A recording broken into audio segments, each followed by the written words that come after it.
So, hello guys! Marami sa inyo nagugulahan pa rin kung ano ba talaga yung legit na account ko. Kasi till now, may mga poster pa rin tayong pagala-gala. So, as of the moment, ito po yung ginagamit kong account. Bale, ito po yung nagsisilbing main account ko. Just Villarba, may 1.7k followers po. Pero, kasi, sabi nila, yung mga nadali ng poster ko, sobrang kamukhang-kamukha daw yung account ko ngayon ng poster. Pero yan, ang sabi nila, sa 600 plus lang daw yung followers nun. Pero dahil lahat daw ng post ko is ginagaya, mahirap daw matukoy kung sino yung totoo. Well, isa lang po ang sagot ko dyan kung nahihirapan kayong matukoy kung sino ang totoo sa hindi. Makipag-video call po before process. Okay po? Before process. Before bago nyo i-release yung mga pay later nyo, saan mang process yan, mapa-check out man yan, mapa-payment link, or whatsoever, bago nyo i-release yung mga pay later nyo, makipag-video call muna kayo. At siguraduhin, itong pagmumukan to ang makakausap nyo. May other accounts ako and page, naka-pin post naman siya sa bawat videos ko. So, pwede nyo yun pindutin. Yung isang FB account ko, eto flex ko na lang din. Ayan yung isa kong FB account, second account ko to, backup account. Konti lang yung friends ito kasi hindi siya masyado nagagamit. Pero pwede rin kayo mag-message dyan, kaya lang mas active nga ako dun sa isa kong account. So, ayun, ganun pa rin naman. Naghahanap pa rin ako ng mga magpapakonvert yan, yung may mga need ng emergency cash, tapos may mga available credit limit kayo. Ito ang isa sa mga services ko, ang GGives. Pwede nyo yan ipa-convert sa akin into cash. Kung ayaw nyo ipamili yan ng grocery or ng product, ng item, message nyo lang ako sa mga FB account ko. Or comment kayo dito sa YouTube para ma-replyan ko kayo, para mabigay ko yung i-message nyo yung account. So, ayun, in case meron kayong credit limit sa GGives, makikita nyo yan sa GCash, under Borrow. Any amount. Wala namang problema, any amount. Low fee tayo dyan, low charge po. Dalawa ang process natin dyan, via pay bills or via QR, depende po sa magiging available. May requirements po ito. Hindi po libre ang convert sa akin, kasi baka may mga nag-PPM kasi mangilan-ngilan, nakala nila libre lang, wala pong ganun. So, ayun, again, in case na may GGives kayo, message nyo ako kung kailangan nyo magpo-convert into cash para magkaroon kayo ng emergency cash. Okay, next, G-Credit. Makikita nyo rin to sa GCash.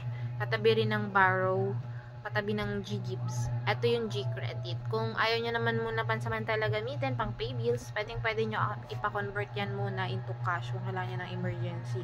Any amount then, minimum of 1K po sa G-Credit kasi mahirap na ilabas kapag below. So, ayun, message nyo lang din ako in case na meron kayong mga G-Credit. Tapos gusto nyo gawin cash.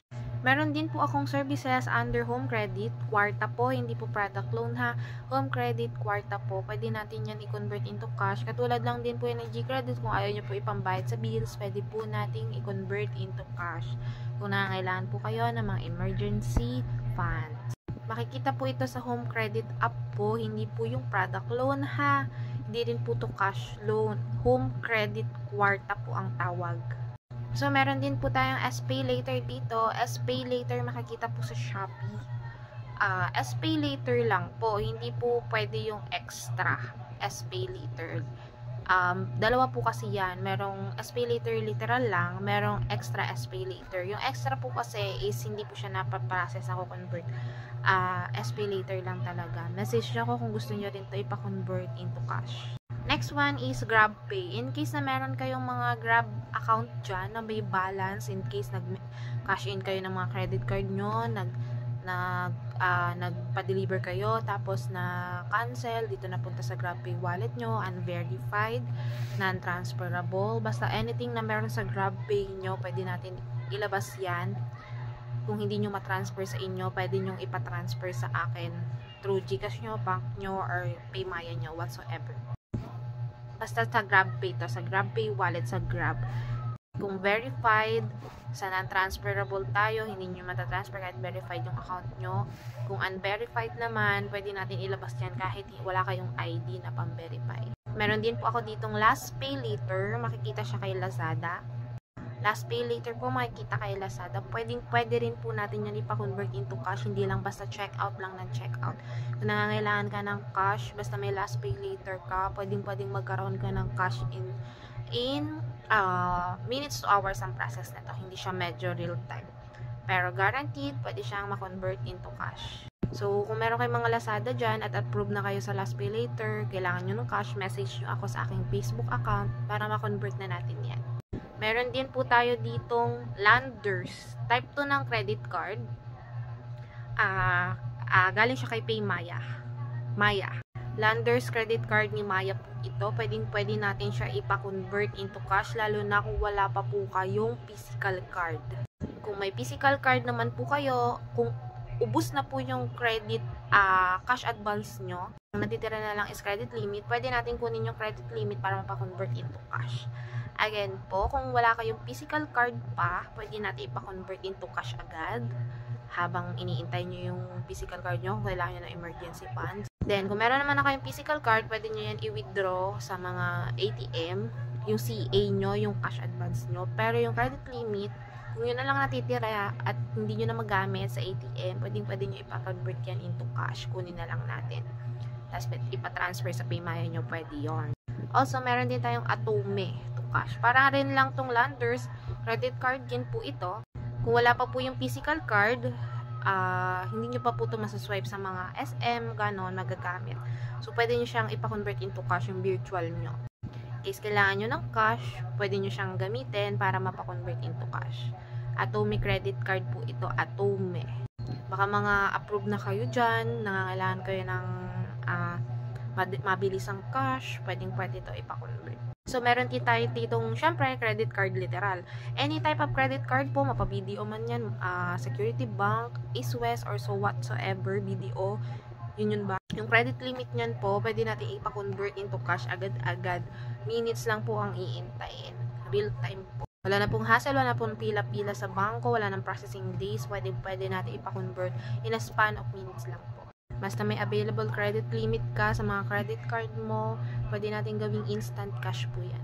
Meron din po ako ditong Rebi Credit. Makikita po to sa CIMB app under Rebi. Ito po yung parang credit nila. Yung 70% nito, pwede nyo i-transfer yan agad into wallet nyo, GCash or bank or whatsoever. Pero yung 30%, yun po ang hindi kaya i-transfer agad. In case na may mga 30% kayo dyan na hindi na ta-transfer pa at gusto nyo mapatransfer, gawing cash, pwede nyo rin ako i-message sa aking Facebook account. Nag-convert tayo ng Rebi Credit into cash.